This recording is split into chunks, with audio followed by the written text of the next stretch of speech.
22 months ago, when I began my campaign, I was a lonely candidate. Jimmy Carter was an anomaly. Nobody really knew him. We must adjust to changing times. When I read about Carter and his human rights record, I told General Torrijos, I will assure you that with President Carter, you will be able to negotiate a treaty. If anybody was paying attention to the history of the canal, they would have predicted the passion of the right-wing opposition to giving away the canal. It launched the conservative movement, it launched Ronald Reagan's presidency, and American politics hasn't been the same since then. And where there had been mistrust. My most difficult political job of my life, even more difficult than being elected president, was getting 2/3 of his senators to vote for it because it was very unpopular. Actually, it was a unique moment when you think back, because there was no president before him who had the guts to take it on, and no president since him who had the guts to take it on.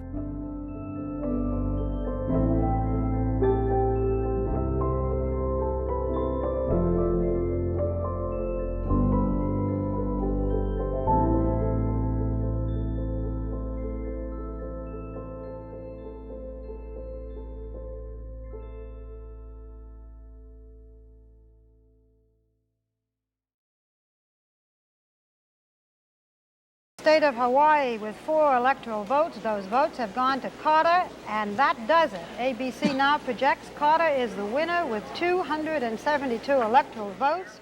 In the early hours of Wednesday, November 3rd, 1976, the three networks declared Jimmy Carter, a Washington outsider and political unknown, the winner of the presidential general election. Carter was the first Southerner since Zachary Taylor to win the presidency. He had defeated a dozen Democratic challengers to capture the nomination in June, and then narrowly defeated the incumbent, President Gerald Ford, that November. Well, Carter was a governor of Georgia. He was not internationally experienced, but he had a kind of coherent way of thinking about politics and the world. So one thing Carter did as candidate, and which he repeated frequently, was to say that the American people expected and deserved a government as good as the people. During the campaign, Carter presented himself as a political centrist and moderate reformer. An evangelical Christian, Carter's religious faith instilled within him a strong commitment for protecting fundamental human rights. And he sought to bring that commitment to reshaping American foreign policy. And I felt that human rights didn't just apply to someone to have free speech and freedom of assembly and the right to vote, but I thought human rights meant that big and powerful countries needed to treat smaller countries with justice and fairness. Between the November election and his January inauguration, President-elect Carter began an effort to define his foreign policy goals. For a politician lacking in international experience, they were ambitious. Renewing Middle East peace talks, starting a second round of strategic arms limitation negotiations, improving relations with Communist China, and rebalancing U.S. relations with Latin America. I was hired on January 8th to start on January 18th. My first job was to write what was called the Presidential Review Memorandum on Panama, recognizing that Panama would be the first issue to be dealt with by the administration. So by that time, by January, he had already decided that Panama should be one of the top items on his agenda. The world itself is now dominated by a new spirit. The passion for freedom is on the rise. Tapping this new spirit, there can be no nobler nor more ambitious task for America to undertake on this day of a new beginning than to help shape a just and peaceful world that is truly humane. President Carter believed that the long simmering conflict with Panama represented the opportunity to shape that just and peaceful world.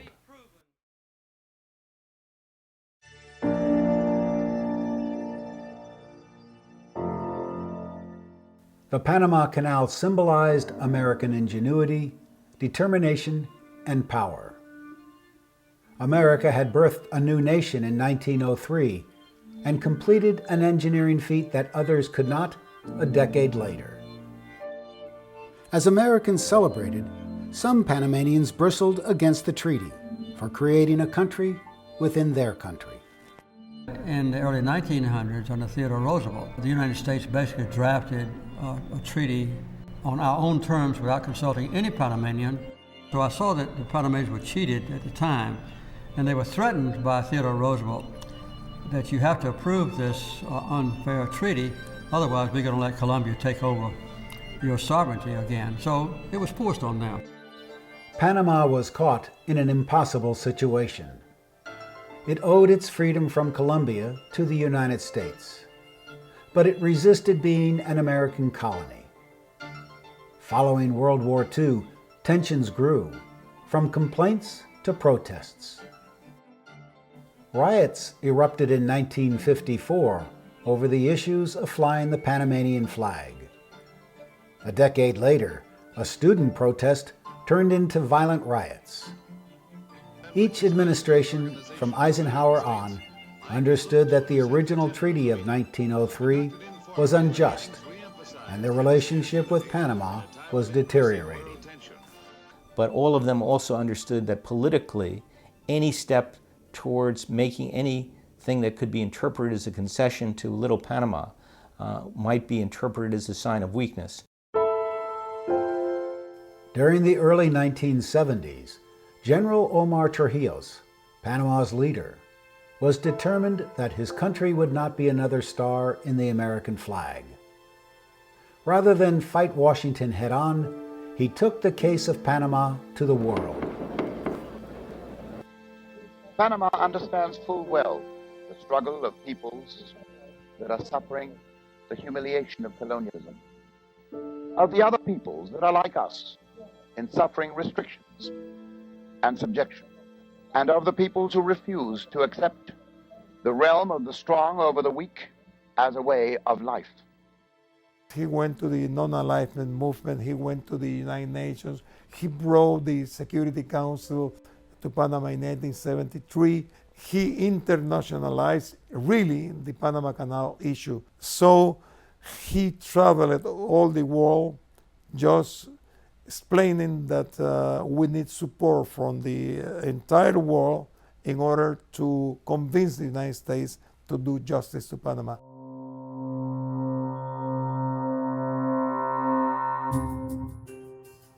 President Gerald Ford came the closest to resolving the situation with Panama in 1974. Secretary of State Henry Kissinger tentatively reached an agreement with Panama to return the canal. But Ford, who was president by virtue of the resignation of Richard Nixon, learned quickly just how dangerous the canal issue was during his campaign for re-election in 1976. Well, you could probably almost date the time that President Ford decided to take the Panama Canal issue off the table, and that would be the end of March 1976, North Carolina primary. Going into that primary, President Ford was leading his main opponent, Ronald Reagan. Reagan's campaign was sputtering. Senator Jesse Helms warned Reagan not to come to North Carolina unless he was prepared to do 4 things. And the 4 things were attack Jerry Ford, attack the giveaway the Panama Canal, attack détente, attack Henry Kissinger. That was what the North Carolina primary was about, and Reagan and his team were seriously thinking about withdrawing from the race if they had lost North Carolina. They wanted 52% versus 48%, changed the dynamics of the presidential campaign in '76, and they just drove that issue and drove it hard from that day on. When it comes to the canal, we bought it, we paid for it, it's ours, and we should tell Torrijos and company that we're going to keep it. With that slogan, Reagan turned what was a dull foreign policy issue into a hot third-rail domestic issue. Within weeks, he had Ford against the ropes, and the public was cheering.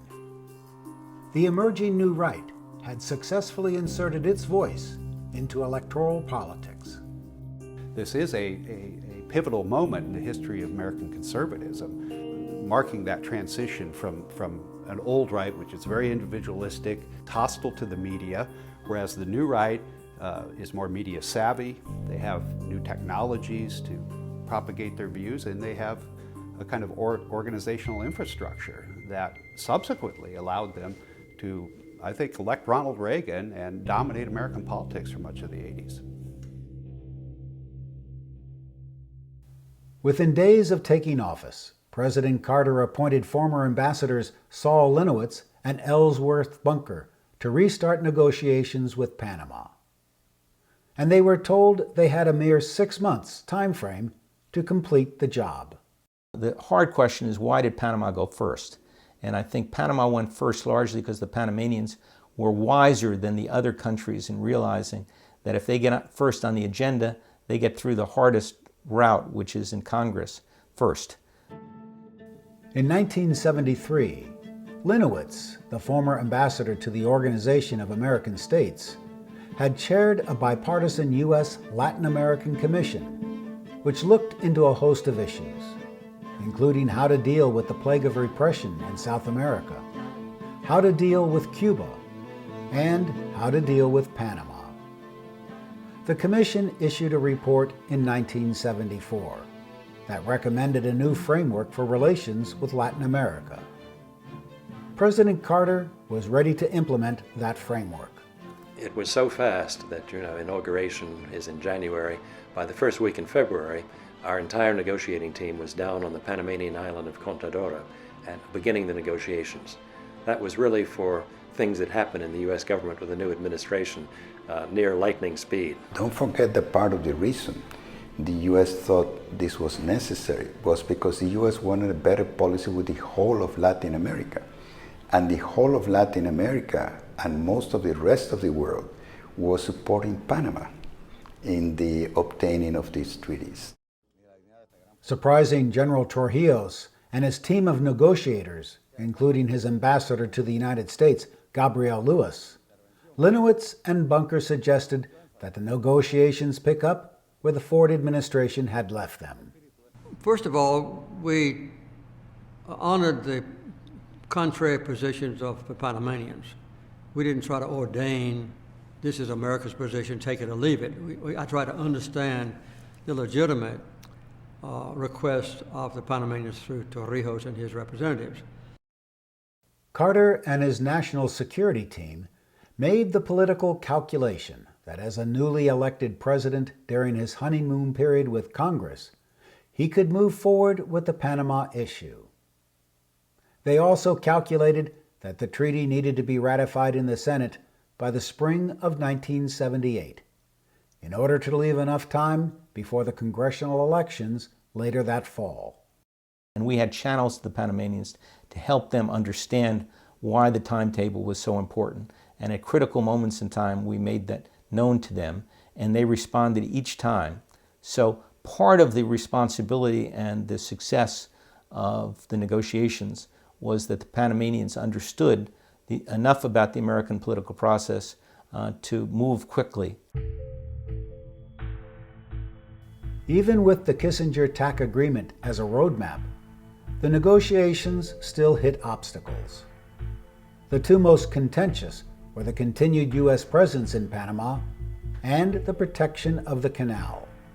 What they did want was the end of the so-called canal zone, that what they said was colonial territory, as soon as the treaty went into effect. And the U.S. would have control over the lands and waters needed to run the canal, but the canal zone as such, as a governmental unit, would disappear. The negotiating teams finally agreed upon two treaties. The first required the United States to eliminate the canal zone and transfer the property and the responsibilities for running the canal back to Panama in the year 2000. The second treaty declared that the canal would be permanently neutral and gave the United States the right to defend the canal from external threats. Once that was solved, or at least initially solved, all the other pieces came together relatively easy. And I think the two key people that made this possible were President Carter and General Torrijos. They were the ones that were willing to move it through, that saw when they needed to compromise, that understood each country's interest, and they were willing to have it done. On September 7, 1977, President Carter and General Torrijos met in Washington to formally sign the treaties. That evening at the White House, a relaxed Carter spoke to a group of VIPs during what was billed as Panama Day. General Torrijos said he's going to be very lonesome in Panama in the future without Ambassador Bunker being there. He's been negotiating in Panama now for 14 years. In both the United States and Panama, the treaties were met with protests. Students in Panama burned a copy of the treaty, charging that General Torrijos had sold them out to the gringos. And what angered them most was Torrijos' failure to end the presence of American military bases. We are here to participate in the signing of treaties which will... At the formal signing ceremony at the Organization of American States, Carter again spoke about the issue of fairness to an audience of dignitaries from Latin America. But the treaties do more than that. They mark the commitment of the United States to the belief that fairness and not force should lie at the heart of our dealings with the nations of the world.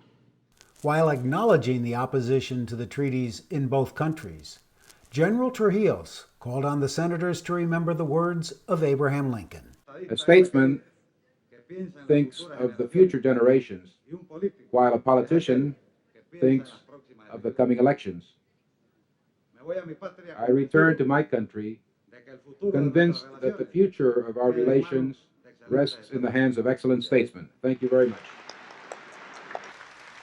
The celebrations, handshakes, and diplomatic bonhomie that day would quickly fade as Carter and his opponents began the battle for ratification.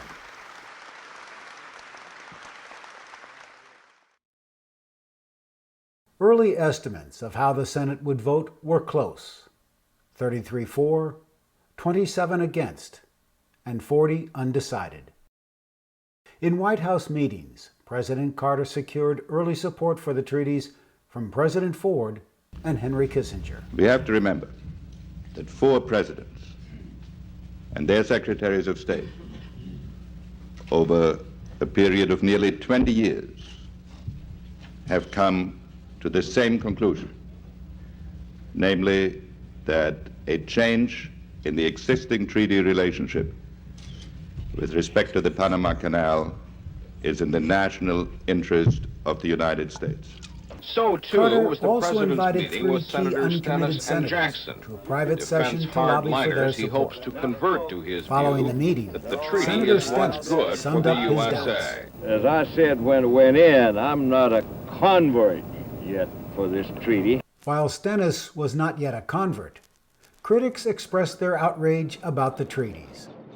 Protesters on the Capitol steps carried signs that echoed Ronald Reagan's charge that the canal belonged to America. I feel the proposed treaty is very much against the best interest of our nation, the Western Hemisphere, indeed Western civilization.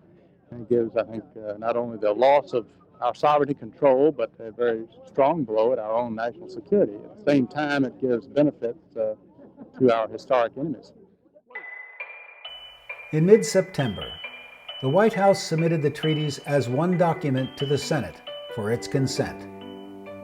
Based upon the original timeline, Carter and his team hoped to wrap up the ratification as quickly as possible. And while Carter remained behind the scenes during the negotiations, he decided on a much more hands-on role with the Senate. His involvement, obviously, in the Senate approval process was much heavier, much more difficult for Carter personally, because that was pure politics. On September 26, 1977, the Senate Foreign Relations Committee opened hearings on the treaties. They would consume nearly 20 weeks of testimony and argument. Secretary of State Cyrus Vance kicked off the hearings by warning senators that if the treaties failed, it would endanger relations not only with Panama, but with all of Latin America. And it could endanger the canal itself. Almost immediately after Vance's testimony, Panamanian Foreign Minister Romulo Escobar told a Panamanian audience that the United States was not granted any rights to intervene in Panama.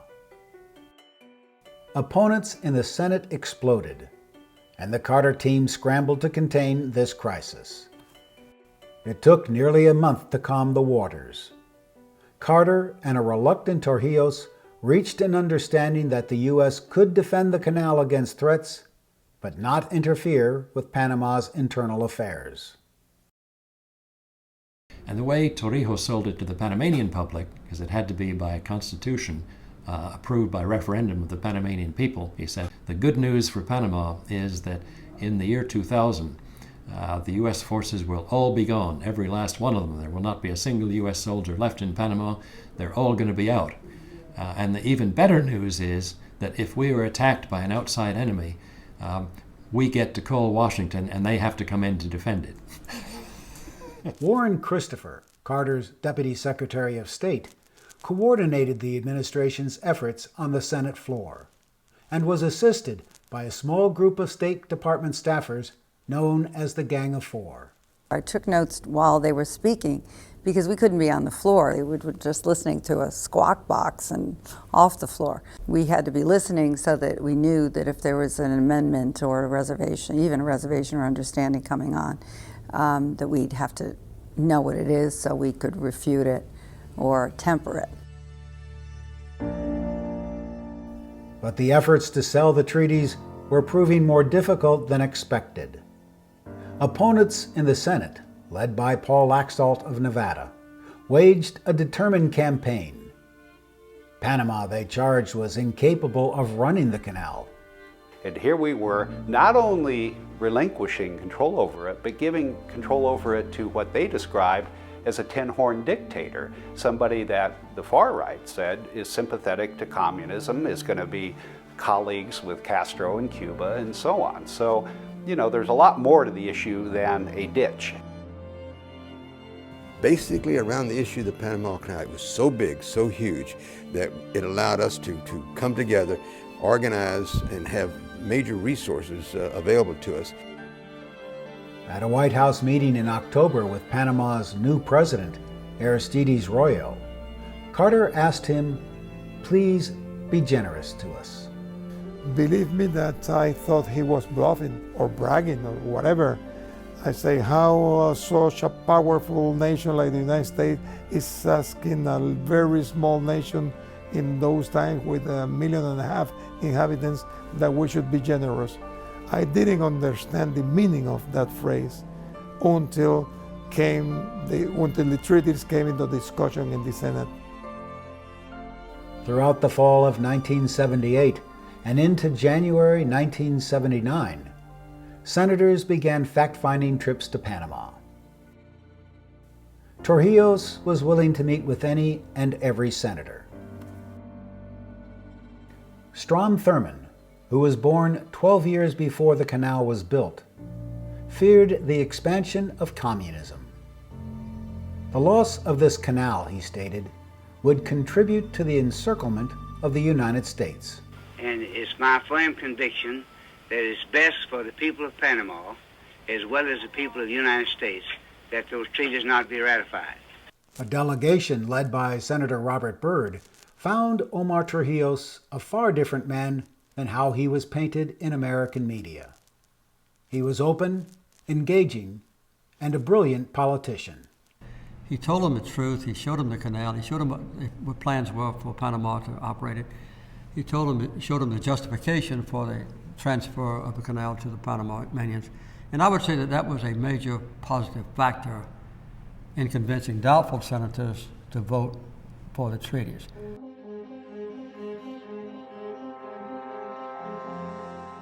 Much like Jimmy Carter, Omar Torrijos was an anomaly. His parents were high school teachers who instilled in him a sense of social justice and nationalism. He attended El Salvador's military academy and received specialized training at the U.S. School of the Americas. In 1968, then a lieutenant colonel in the Army, he led a successful coup against President Arnulfo Arias, who had been in office for only 11 days. He was a man of the people. He was the first leader of Panama since Panamanian independence who was not from the European. He was a mixed blood, and so he really did reflect the people. He didn't have a high regard for democracy, but he was willing to listen. He did have a sense of the people and of the nation of Panama, which resonated among the people. Some senators in meetings with Torrijos were less than diplomatic and asked questions in attempts to embarrass or irritate him. One asked about his brother and drugs. Another if he was a communist. At one point, Howard Metzenbaum said to him, I must tell you, General, my constituents don't like dictators. And Torrijos responded, neither do I. While General Torrijos didn't have a high regard for democracy, he realized that to win the approval of these senators, he needed to move Panama towards that goal. In a meeting with Byrd and Baker, he spelled out his commitment. Let me make a promise to you here and now, and you can write this down. When the treaties are signed, sealed, and delivered, I will first of all welcome back to Panama any political exiles that are outside of Panama. Second of all, I will allow the formation of political parties, whatever their orientation and whatever they want to be. Political parties can begin up legally. Third, I will allow freedom of the press, new newspapers that start up, radio stations, and complete freedom of expression, political expression on those. Here are three promises I'm making to you right now. When I have those treaties, I will put these into effect. And he did. First of all, there's the significant question of whether the Senate can, by treaty, alienate American territory, and I and many of my colleagues on both sides of the aisle say no. Outside the Senate, both sides waged a battle for the support of the American people. While Carter enjoyed the presidential bully pulpit and better access to traditional media, treaty opponents used direct mail, television commercials, and an advocacy film to reach the public directly, without media filters. The new right quickly defined the public debate with emotional and ideological arguments. I assumed we were going to have some pretty solid opposition. I didn't expect that the tactics they were going to use were going to be as vicious as they were. When the Panama Canal issue came front and center, the only opposition to it, the leadership, was from the new right, the conservatives. And it gave us a chance to play at a peer level in opposition to the President of the United States. And he can be forgiven for not knowing we were coming. Much of Latin America depends upon the knowledge that the canal will be run impartially and efficiently by the United States. A few Latin American voices have championed Torrijos' position, but most remain silent, possibly because of concerns about United States withdrawal from the canal. I do not believe we should ratify this treaty. The demagogic argument, which Ronald Reagan was so good at, is overwhelmingly persuasive. It's very hard to counter that argument, because ultimately the counter argument is, if you don't, that little country could do you damage. So it sounds like blackmail. You can't acknowledge the blackmail, so therefore you're in a weak position to start with. You can talk about a vision of Latin America and our relations with it, but most people don't care about vision. They care about, is this in our interest or not? I'm going to introduce also at this time, since we'll have a joint presentation, General George Brown of the U.S. As early as August 1977, the Carter White House launched a massive lobbying campaign to gain support for the treaties. On the Panama Canal Treaties themselves, I have personally worked hard for 4 years to achieve these treaties. The considerations of freedom of passage and guaranteed neutrality indefinitely were two items insisted on by the Joint Chiefs of Staff, which were negotiated successfully, and the Joint Chiefs of Staff then were able to fully support these treaties.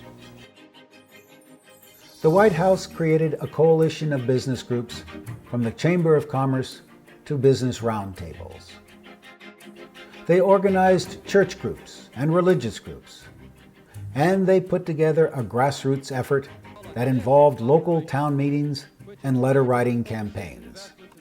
And then they had Averell Harriman launched, with several prominent Americans, a whole committee for the Panama Canal Treaty. So they had a big public affairs operation, and we would work with them. And then our own public affairs office had a huge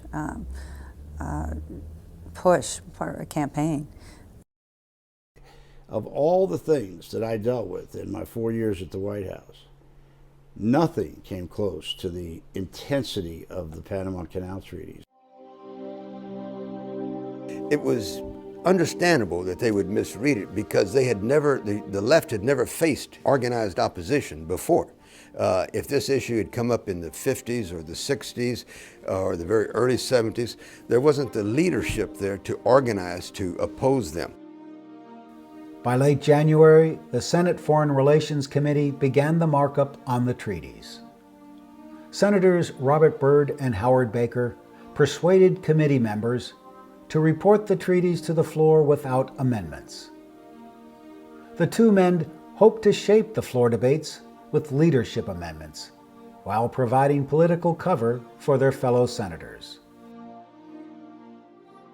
On February 8, 1978, the U.S. Senate began the floor debates on the treaties. It had been a year since Linowitz and Bunker had opened negotiations in Panama. The public was still skeptical, and many senators were cautious about declaring their support. And I spent, you might say, an entire year just trying to convince one senator after another to vote for the Canal Treaties. And it was very difficult. A few of them voted just because I asked them to. They protected me as president. But some of them had very weird demands on me. I'll vote for it only if you do this or that, and I did this or that.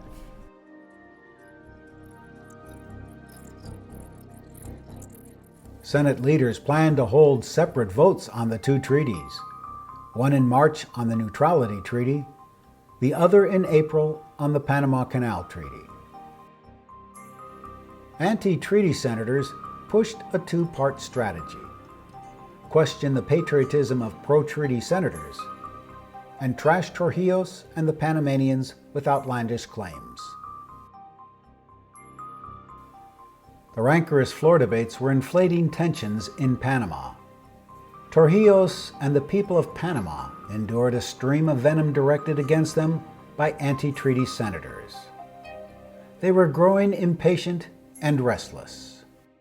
But the Panamanians would listen to this gavel-to-gavel debate on the Senate floor, and we had to spend a lot of hours with them to reassure them, tell them, first of all, it's coming, don't let it bother you, it's not about you, it's a domestic issue, but don't explode over it.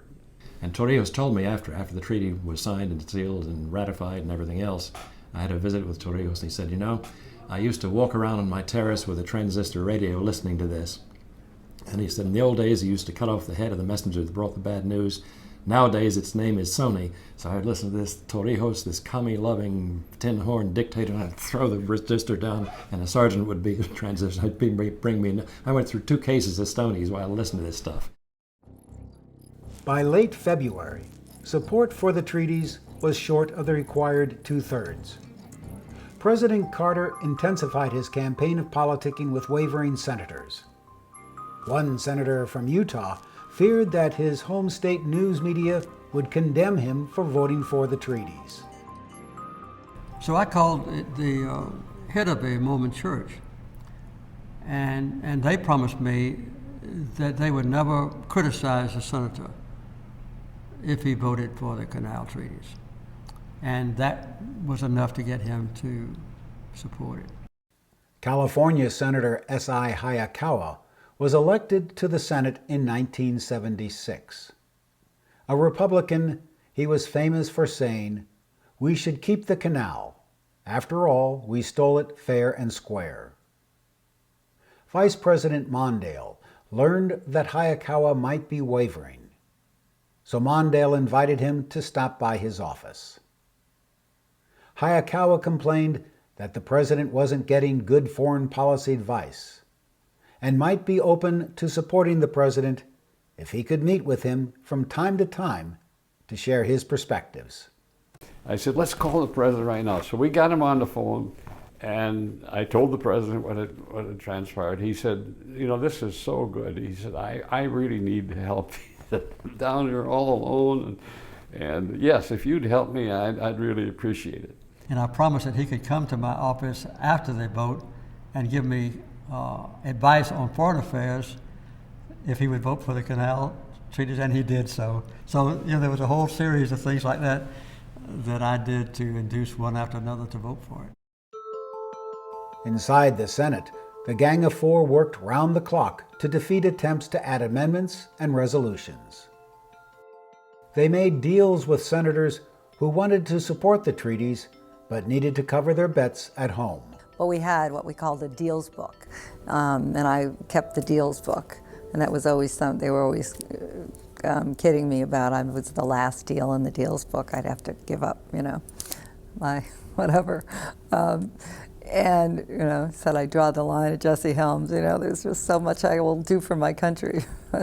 But I had this deals book, and we literally had different amendments, well, different reservations and understandings and declarations that we were able to give a senator who wanted to do something on the economy or wanted to say something for home consumption. So we would have a whole list of subject matters that we would be able to provide for them. So it was the deal that they would be able to go to the floor and say something that was it was okay with us, but that we wouldn't act like it was okay with us. We would reluctantly give them some language that they could use, and so at the end of the day, we did a lot of those deals. As the March vote on the neutrality treaties approached, the freshman senator from Arizona, Dennis DeConcini, used this moment to demand an amendment to the treaty in return for his support. They were asking me, what would it take? This is how I perceived it. What would it take to get your vote? And I said it would take this amendment. And then I traveled to Panama, and I met with Torrijos, and you know, just to really try to understand it. And in the course of all that, meeting with Torrijos, I expressed what had been represented to me and to other senators in big meetings that the administration is that we had the right to use military force. I approached that with General Torrijos, and he said, no, that's not the case. And I said, well, really? He said, no, it's not the case. And of course, that wasn't good enough for me, but I came back and was really then resolved that, in my opinion, the administration at the time was making what I thought was misrepresentation as to the rights under that treaty. DeConcini's amendment would give the United States the right to intervene in Panama at any time and in perpetuity. And then when I analyzed the treaty, my staff did, and I found and there was nothing in that treaty that said we had the right to use military force in discretion. It's total discretion. So when they came back to me and wanted to talk to me about it, I said, I can't do it unless there was an amendment. When General Torrijos learned of the amendment, he was furious. He threatened to pull the plug completely. Well, the whole point of the Canal Treaties was to get U.S. intervention out of Panama and out of the Panama Canal. So I asked him, why did he do that? And he said that he consulted with the senior senator from Arizona, Barry Goldwater, who said that you're going to be in big trouble if you vote for this, even though it's the right thing to do. Goldwater had already understood why it was right, but he also knew that the political opposition was very great from the whole conservative side of the aisle. So he suggested that DeConcini come up with some amendment that would make it easier for him. And the amendment he came up with was this intervention amendment.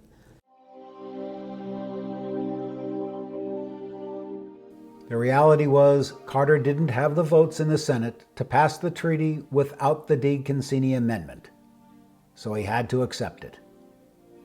3 days before the vote, Carter wrote in his diary, "It's hard to concentrate on anything except Panama." We needed Senate approval, 67 votes for each of those two, and without one, the other wouldn't have made any sense. On March 16, 1978, the Senate held the first crucial vote. If the neutrality treaty failed, the entire effort by Carter and Torrijos would end in defeat. Mr. Schmidt. Mr. Schmidt, no. Mr. Schweiker. Mr. Schweiker, no. Mr. Scott.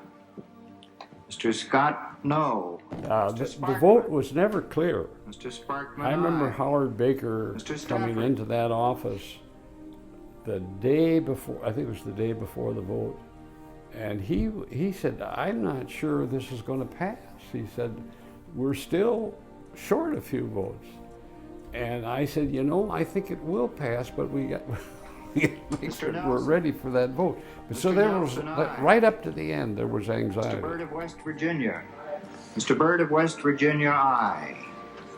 That anxiety was released when the Senate passed the neutrality treaty with a vote of 68 to 32.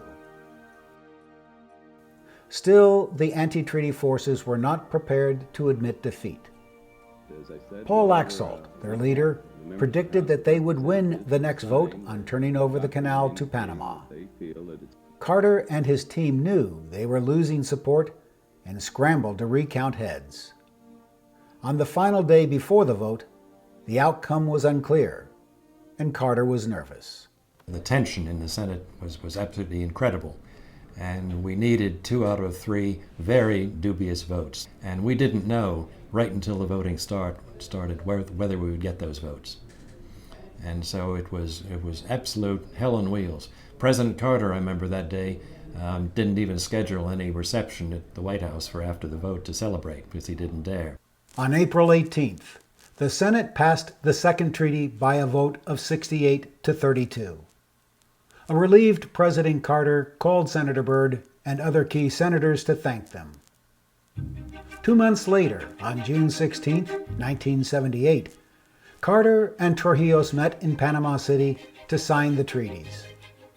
An estimated 300,000 Panamanians turned out to give the President and Mrs. Carter a hero's welcome. While some Zonians, Americans who lived inside the Canal Zone, were pleased to see the President, others were angry. I voted for him, but he'll never get my vote again, and I will not go see him. He sold us down the river, him and the 68 senators. The battle in Congress wasn't over, and some conservatives were not ready to give up the fight. The House still had to pass the implementing legislation. While Carter faced 100 combatants in the Senate, he now faced 535 in the House. And this fight would rage for 16 months. There had to be funding votes coming up in the next year or two to fund this part of the transfer, that part of it there. And we pushed and insisted the Republicans in the House and in the Senate take recorded votes. And we got pushback from many of the Republicans. We've lost the battle. Give up, Viguerie, and Phillips and Wyrick and all the others. It's over with. And we said, no, we need recorded votes because we need to take it to the election. We need to take it to the voters. We need to get them on record 2 times, 4, 5, 6 times voting to give away the Panama Canal. And we were successful in doing that. The rebellion in the House started almost immediately. 60 congressmen filed suit claiming that Carter had no authority to transfer federal property. Others tried to rewrite the treaties altogether. Yet while these attempts failed, the power of the opposition in the House rested in the power of the purse. Without the implementing legislation, the treaties would have ceded the canal to Panama at the end of the century. But there were a great many aspects of what do you do with the existing facilities? What do you do with the various airports, U.S. Air Force facilities, the Smithsonian? How do you deal with that? In the House, two new committees entered the game: the House Merchant Marine and Fisheries and the House Transportation and Infrastructure. Transportation and Infrastructure was headed by Alaskan Congressman Don Young. But Young wasn't interested in the canal implementation and handed it to Congressman Robert Bauman of Maryland. He said, I don't want this mess. I don't want to deal with this treaty business. Bauman, you take it. You're a right-wing nut. You'll love it. So I got the job. Marine and Fisheries was chaired by Congressman John Murphy, a Democrat from New York. Like Bauman, Murphy hated the canal giveaway. Murphy was also a close friend of Nicaragua's Anastasio Somoza. Somoza was under assault from the Sandinistas and was fearful that the United States was trying to push him out. And so he tried to use the leverage of his chairmanship of the committee on Panama in order to get the Carter administration to back off on human rights vis-a-vis Nicaragua. And so that became a big complicated factor as well. So we had to do many different balls in the air simultaneously in order to try to keep moving it along. By the spring of 1979, the series of legislative skirmishes exploded into full battles. House members ran down one rabbit trail after another, seeking ways to kill the treaties through a series of punitive votes against Panama. There were a lot of interests never really publicized in this whole deal. One was, for instance, the Marine Midland Bank of New York. They had all kinds of debts to that was owed by the Panamanian government, and they and their backers dearly wanted this to go through so it could improve the standing of the Panamanian bonds. That was just one aspect, but a lot of this never came out in the discussions at the time. But there were American economic interests who were much more interested in paying off the Panamanian debt than they were about whether the Panamanians were getting a good deal. You know what we feel like today about the Affordable Care Act, Obamacare, the intensity of that? That's exactly what it was like to have the Panama Canal Treaties. You had to live then to understand that, to be involved in it. But it was that strong a feeling by people, and it was used for various different things. I mean, in the end, it was a canal, and the canal still operates, and it's going to operate until another one takes its place. But then it became the symbol of all things anti-Carter, all things that were perceived to be anti-American, all things that were considered to be the creeping socialism of the time, you know. That's what we were fighting against, and it was a tide that was very strong.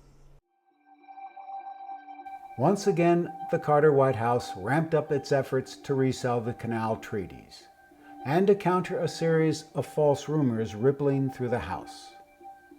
After meeting with about 100 House members, Carter wrote in his diary, "So far, they have a very negative attitude, many of them swayed by completely misleading statements." We were left to pass the implementing legislation, and that required days of debate, a secret session, which I called the first one in 100 years, to discuss what was really going on in Panama.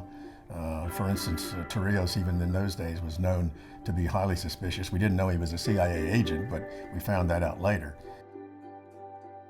The seemingly endless House fight would later be described by President Carter as an extended nightmare. In the end, John Murphy mounted a successful effort to change the organizational structure of the Canal Commission. Instead of being semi-autonomous, the Panama Canal Commission would be a new agency in the Pentagon, with a governing board that ensured American control during the transition period. And Carter personally negotiated with Murphy at some length and was able to both maintain the integrity of the human rights policy and get Murphy to sign on to the implementation, although there were elements built into the implementation that were frankly not consistent with the spirit of the original treaties. That is to say, that gave us greater powers than we had originally negotiated, where we were more interested in a partnership after the implementation of the Canal Treaties. Murphy insisted that we continue to exercise a lot of additional power. 3 days before the Panama Canal Treaties would take effect, the House finally passed a bill that President Carter was willing to sign. It was a narrow victory, 224 to 202. In all, the effort to negotiate and ratify the treaties had taken nearly 31 months.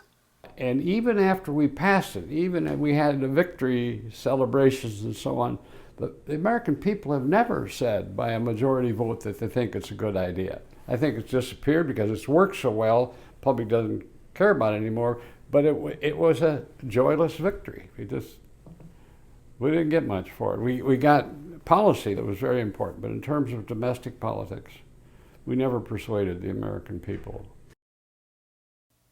With the treaties, Panama was no longer an American colony. General Torrijos had achieved his dream, and Carter had launched a new era of cooperation with Latin America. But the moment of celebration was temporary. In the United States, a radicalized right extracted its revenge. And a lot of the senators sacrificed their political life for a correct vote. There were 20 senators, for instance, who voted for the Canal Treaties in 1978 who were up for re-election. Only 7 of them came back to the Senate the following year. And the attrition rate was almost the same in 1980 when people had voted for the Canal Treaties. They were put out of office by the folks back home.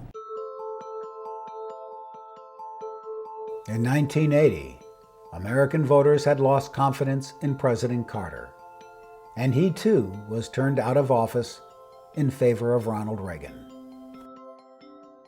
I promised you 4 years ago that I would never lie to you, so I can't stand here tonight and say it doesn't hurt.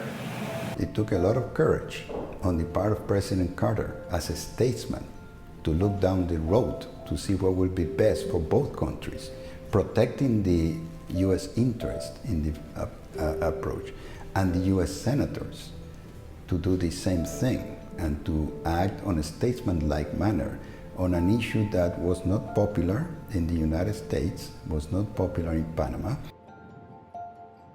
On October 1st, 1979, Panama and the United States charted a new course, this time more as partners and friends. Over time, Panama would assume the helm for the canal and steer it towards a new future.